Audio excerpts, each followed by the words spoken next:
Un enfant attend de John Cassavetes est hors norme d'Olivier Nakache et Eric Toledano sont séparés de 56 ans. Pourtant, on peut voir de nombreuses similitudes, notamment sur la représentation des personnes autistes. Cette vision du monde est encouragée dans notre société néolibérale qui encourage l'individu en tant qu'entrepreneur de lui-même, qui parvient à développer et à faire fructifier. Une émancipation individualiste où l'homme sait s'adapter et innover. La responsabilité de la personne sur ses actions devient un enjeu majeur qui se joue par des facteurs moraux qui seraient une responsabilisation libératrice. Dans cet état d'esprit, l'assistance sociale a pour objectif de mener une inclusion sociale pour que les familles ou des groupes en difficulté puissent réussir à s'adapter à la flexibilité libérale.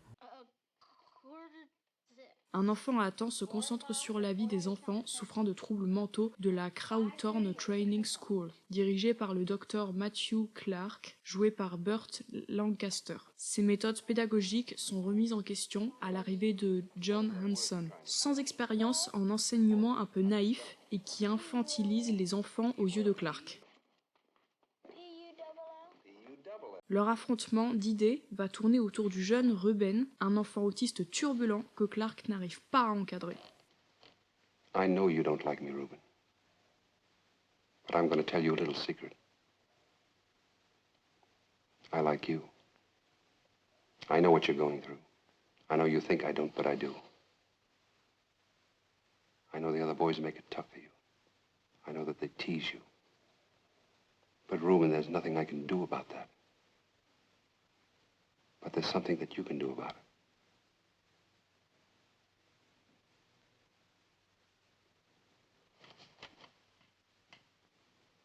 Talk to me, Ruben. Please talk to me.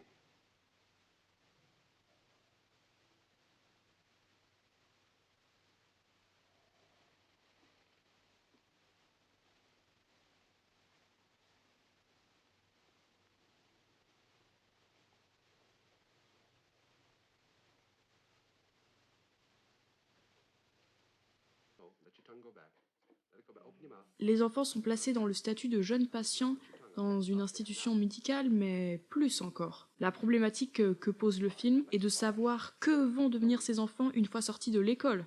Comment doit-on les inclure et comment les aider à vivre de leur handicap? Est-ce qu'on doit les forcer à les mettre dans le moule pour qu'ils arrivent à s'adapter dans la vie active? Est-ce qu'on leur apprend à aimer leurs différences? Are you so sure what you're doing for Ruben is right?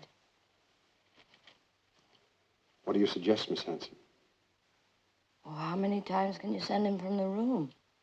How many times can you send him to bed without recreation? Until it does some good. There are simple rules here. They must be observed. He doesn't know anything about that. He must be made to understand. Why? Because discipline is a part of life. Even for these children. Particularly for these children. Some freedom has been lost to Ruben. Some freedom may be lost to him forever. The only compensation that can be given him is once he learns the rules. Once he learns to live with others, he can get some satisfaction out of being part of the whole. Even if he doesn't want to be part of the whole? Even if he's never going to be happy here? Yes, even so. In the meantime, I'd like to try to help Ruben. I'm sure you would. May I write his mother? No, Miss Hanson. Why not? Absolutely not. Are you so afraid of admitting failure? Even to yourself? I think that'll be all, Miss Hanson.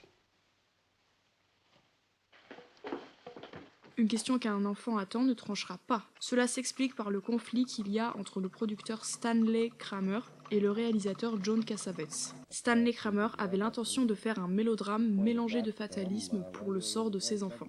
John Cassavetes souhaitait faire un film anti-institutionnel sur la rééducation comme moyen d'endoctriner des personnes qui auraient dû être appréciées par leurs différences mentales. Ce conflit se retrouve dans la mise en scène. John Cassavetes réalise ses plans avec des échelles de plans très larges.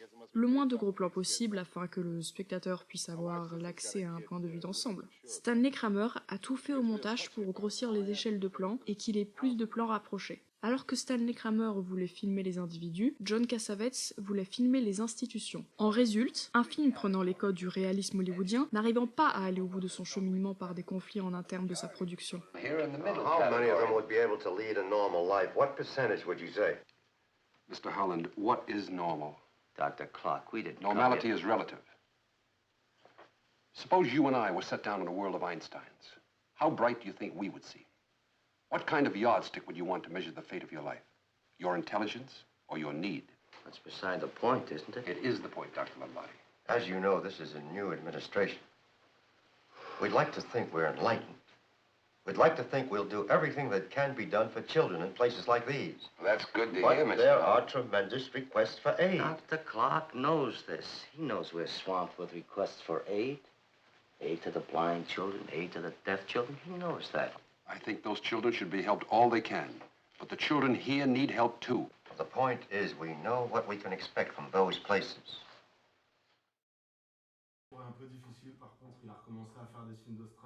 Dans Hors Normes, on suit Bruno et Malik qui travaillent dans la Voie des Justes et de l'Escale, qui sont deux organisations qui aident des familles vivant dans les quartiers défavorisés à gérer leurs enfants et adolescents autistes. Les réalisateurs d'Olivier Nakache et Eric Toledano ont tranché pour prendre le point de vue des responsables de l'organisation et valoriser leurs actions.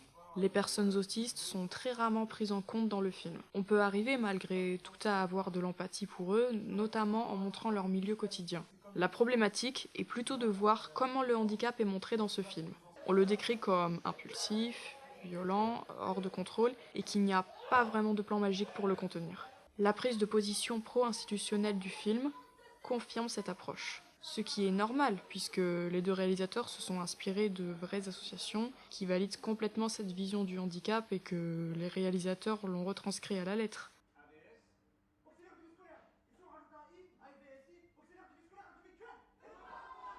Hors Normes fait partie du cinéma social français, un genre très prisé en France et qui est généralement très populaire. Ce cinéma met en avant des milieux souvent marginalisés, traités souvent de façon dramatique. Ces films qui veulent une approche anthropologie finissent par tomber souvent dans le mélodramatique. Ils ne cherchent pas à avoir un regard critique, mais jouent sur l'empathie de ces personnages qui souvent ont un destin funeste. On est plus proche de l'indignation mélangée à de la fatalité qu'à de la dénonciation. Hors Normes embrasse pleinement les codes de ce cinéma qui se sont retournés contre lui. À ne pas vouloir remettre en question la situation précaire des autistes, le film finit par être complaisant de leur souffrance malgré eux. Ces deux films ne sont pas des cas isolés. Beaucoup de métrages à but préventif, faits avec les meilleures intentions, se mangent les doigts sur la façon de parler de l'autisme. Pour exprimer cette problématique, je vais prendre Autism Everyday, un documentaire qui est un autre cas d'école de ce problème.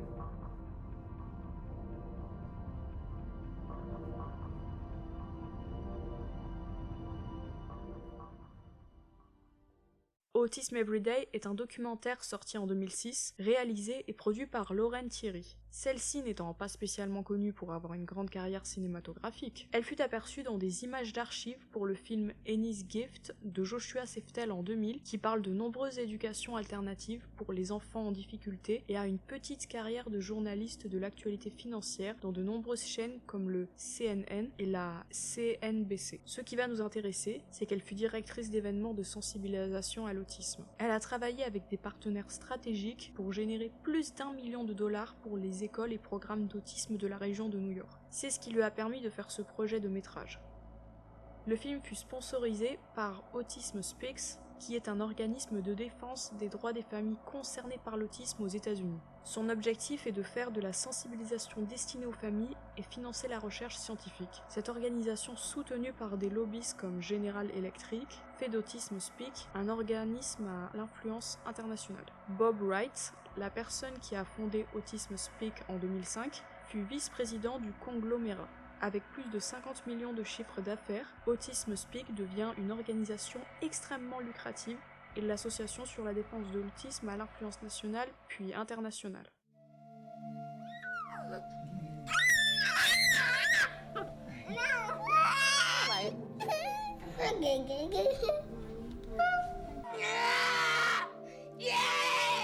Hey, dance it! Dance it!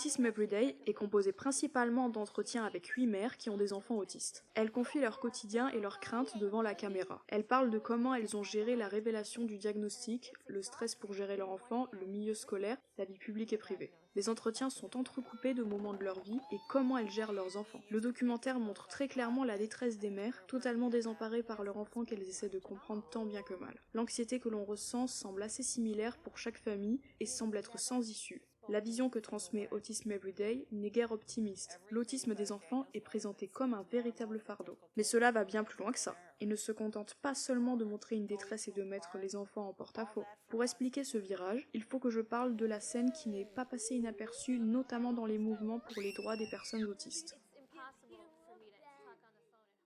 Dans l'entretien, une certaine Alison Tepper-Singer, ayant sa fille autiste, nous apprend ses difficultés à trouver une école qui accepte son enfant. Elle déclare par la suite que la seule raison pour laquelle elle n'a pas tué sa fille en la laissant dans une voiture qui tomberait du haut du pont sur lequel elle se tient, c'est qu'elle a une autre fille qui, elle, n'a pas de trouble. There are parents who are forced to put kids in schools that are completely overcrowded and 12 kids and one teacher, and the kids don't make progress. But I remember that was a very scary moment for me when I realized I had sat in the car for about 15 minutes and actually contemplated putting Jodie in the car and driving off the George Washington Bridge, and that would be preferable to having to put her in one of these schools. And it's only because of Lauren, the fact that I have another child, that I probably didn't do it. Une déclaration d'autant plus acerbe quand on sait qu'Alison Tepper-Singer est présidente de l'Autism Science Foundation et qu'elle fut vice-présidente exécutive d'Autism Speaks jusqu'en 2009. Ce passage fait écho à un fait divers survenu 4 jours après le début de la production d'Autism Everyday dans l'Illinois. Le samedi 13 mai 2006, Karen Frank McCarron avait assassiné sa fille autiste, Catherine McCarron, en l'étouffant avec un sac en plastique. Elle a été condamnée à 36 ans de prison, 30 mois de liberté surveillée après sa peine. Autism Everyday choisit de montrer la détresse de ses mères et il y parvient. Il est discutable de savoir ce qu'on retient du reportage et de voir que vivre avec un enfant autiste est une plaie, que c'est la pire situation pour une mère et qu'il serait normal qu'elle soit obligée de faire des choix aux lourdes conséquences. Le travail de Lorraine Thierry a, malgré elle, mis en évidence le décalage entre deux points de vue du handicap. Celui des mères qui ont un enfant autiste souhaitant une aide sociale pour leur permettre de mieux gérer leur enfant, et celui des personnes TSA, adultes en général, qui soutiennent des droits des personnes autistes pour ne plus qu'ils soient plus considérés comme des patients malades. En plus de trancher pour l'un des deux camps, Autism Everyday ne donne pas de solution aux situations des mères. Ce qui est abordé, c'est uniquement les problèmes du quotidien et comment elles font pour s'en sortir. Mais aucune alternative n'est proposée. Ce qui donne au film un goût fataliste dans lequel aucune issue n'est possible, ce qui aggrave la vision du handicap et la culpabilisation des personnes qui ont le trouble.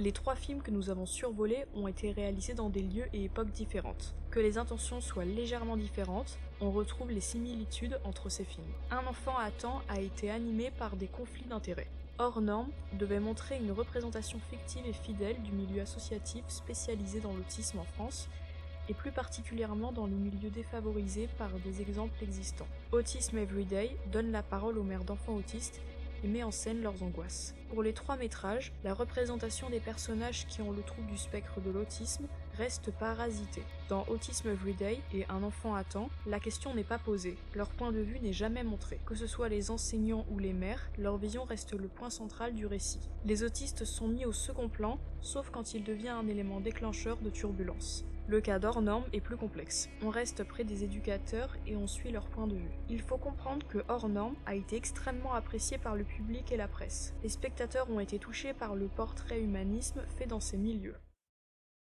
Un bon nombre de scènes ont marqué les spectateurs, comme celle où Joseph, joué par Benjamin Lecieux, danse sur du Blood Flow des Grand Brothers.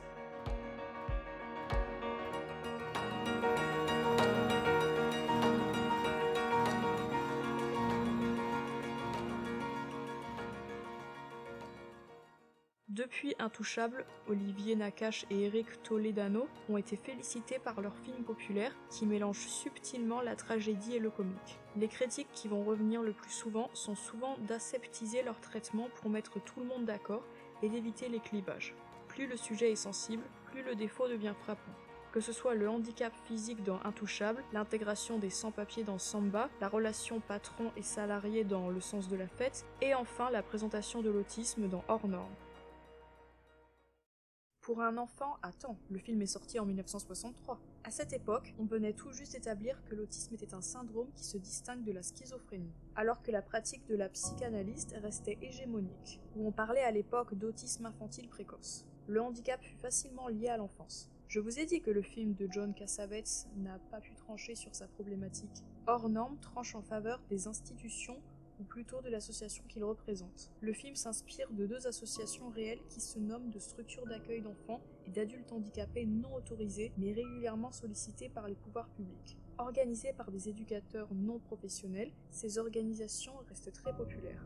La raison est qu'ils travaillent dans des milieux où les accès aux aides sont limités. Que ce soit le Relais Île-de-France ou le Silence des Justes, leurs fondateurs soutiennent une vision psychanalytique de l'autisme ainsi que de la voir comme une pathologie qui s'exprime par la violence physique, utilisant que cette violence quand il est jugé incontrôlable pour les parents de justifier de prendre des choix drastiques quand ça devient insoutenable. Alors moi, je m'en rappelle, et je vous raconte, la première rencontre que j'ai eue avec ce jeune autiste, et je m'en souviens comme à la naissance de mon premier fils. Je suis rentré dans une grande salle polyvalente, il y avait une belle fresque au mur, il y avait des têtes, des chiffres, des couleurs, des animaux, c'était cosmique, bizarre. Je commence mon atelier, pépère. Au bout de 2 secondes, bam! Je vois ce jeune-là se mettre dans une colère monstrueuse. 3 éducateurs pour le calmer. Ah, ouais, je me dis, comment c'est possible? Comment le cerveau il fait pour passer d'un état calme, pépère, à ce niveau-là? Je voulais comprendre. J'avance. Et je gagne en légitimité à l'hôpital de jour. J'avance et moi, j'ai pas peur. J'ai pas peur de cette violence que je me prends en pleine tronche. Parce qu'en fait, elle est tellement différente de celle que je côtoie d'habitude, que ce soit dans ma cité, au foyer ou dans la rue. Celle-là, elle naît d'une frustration, elle naît d'une pulsion, donc elle m'interroge et j'ai envie de comprendre. Et je me rappelle de ce jeune, on va l'appeler Michael, qui était à l'hôpital psychiatrique. Les médecins avaient conclu que Michael devait sortir parce que les médicaments ne faisaient plus d'effet et qu'il était enfermé. Michael était dans sa chambre, il jouait avec ses selles, il se tapait la tête contre le robinet, il se faisait mal, il passait son temps à se masturber. Quand il sortait dehors, il ouvrait la porte de la voiture, il prenait la boucle de la ceinture, il la mettait dans son doigt, il tournait jusqu'à son sang, il cassait les bouts de verre, il frottait comme ça. Ça faisait mal à la tête et ça résonnait. Et en fait, je me disais que Michael, il ne se mettait pas en danger et qu'il n'avait pas la notion du danger. Donc moi, gentil, bienveillant, je voulais le mettre dans un contexte où lui ne maîtrisait pas l'environnement. J'ai rien trouvé d'autre que de l'emmener à la foire du trône. Et je lui ai fait faire le grand 8, vous savez, le manège à sensations, là, avec mon pote. Et ça a marché. Quand Michael est descendu, il était tout blanc. Il avait le cœur qui battait, les yeux étaient livides, il est resté calme 35 minutes. 35 minutes, l'état dans lequel il n'avait pas été pendant 1 an. On a créé un pont concret entre les jeunes de quartier populaire qui venaient accompagner avec moi, ces jeunes en situation d'autisme. Et je me rappelle, parce que ces jeunes-là, en situation d'autisme, personne ne veut s'en occuper à la base, alors que les jeunes de quartier populaire, eux, étaient partants. Ces mêmes jeunes à qui on dit tout le temps qu'ils ne savent rien faire, ils ne peuvent rien faire, ils doivent tenir les murs, eh ben c'est faux. Eux, en fait, ils avaient envie de le faire. Ils sont confiants, il faut leur donner confiance. Et puis ils ont banalisé, parce qu'eux aussi ont une colère intérieure contre la société, ils ont tellement banalisé la violence que quand nos jeunes avaient des troubles du comportement, ça ne leur posait pas un vrai souci. On arrivait à la détourner avec un câlin, un bisou, un petit massage, allez hop, on passe à autre chose. Et je me rappelle que les psychiatres et les directeurs d'établissement, ils se disaient, mais comment c'est possible? En fait, comment ces jeunes de quartier qui n'ont pas de diplôme arrivent à gérer des cas complexes? Très honnêtement, je pense qu'il y avait beaucoup d'empathie de leur part. Et que, alors c'est vrai, ils arrivent en mode, tout le monde connaît un peu, wesh, protecteur et tout ça, mais avec le temps, ils arrivent à se poser et à devenir professionnels. Moi, je pense qu'en analysant cette situation-là, en fait, c'est 2 forces négatives qui font une force positive. Je pense aussi que ces 2 populations vulnérables, quand elles se rencontrent, elles font une population positive. Bah non, dans ce cadre-là, je me poserais des questions. Ouais, mais heureusement, parce que ce dispositif, de toute façon, c'est fait pour obtenir des changements importants. Ce qu'ont besoin principalement ces enfants, c'est qu'on soit aussi connectés au monde environnant. On n'est pas rentré dans une bulle autiste, on est avec eux et on travaille la communication avec eux pour leur permettre de mieux vivre ce que nous offre le monde. Ça marche.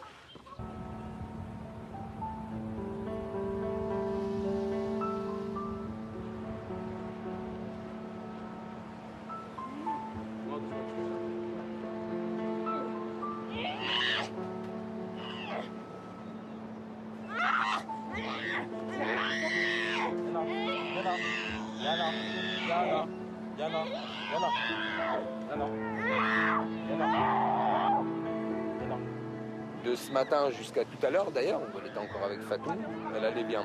Là, elle est arrivée sur la plage, et il y a évidemment un élément déclencheur de la crise. La crise, elle ne vient pas comme ça toute seule.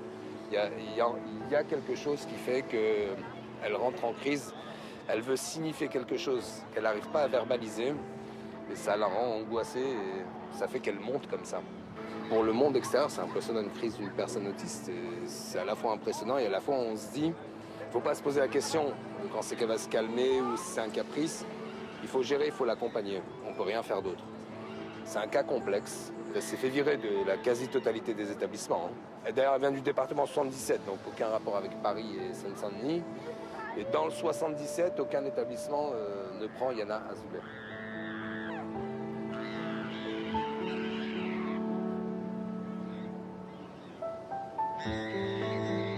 Elle peut se cogner très fort, elle peut se faire très mal. Donc ça, on peut lui éviter ça. Et puis après, elle demande elle-même, elle a besoin d'être contenue le temps que ça passe. Là, elle a besoin d'extérioriser beaucoup. Je peux pas te dire dans 2 minutes, elle va se lever, elle va se calmer. Je peux pas te dire dans un quart d'heure, je peux pas te dire dans 1 heure. Il n'y a pas de règle, il n'y a pas de temps. Il faut arrêter le temps quand on assiste à ça.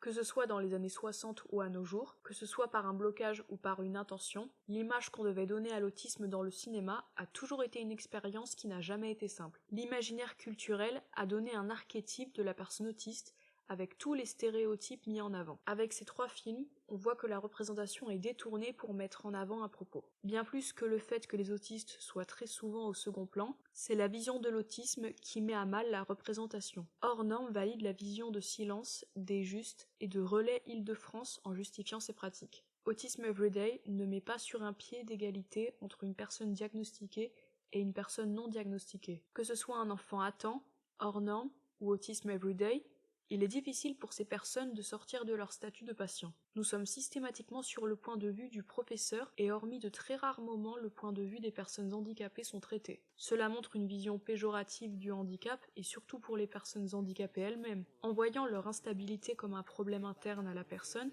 on culpabilise la personne que c'est de sa faute s'il se comporte ainsi. Et tous les facteurs externes qui pourraient expliquer leur réaction.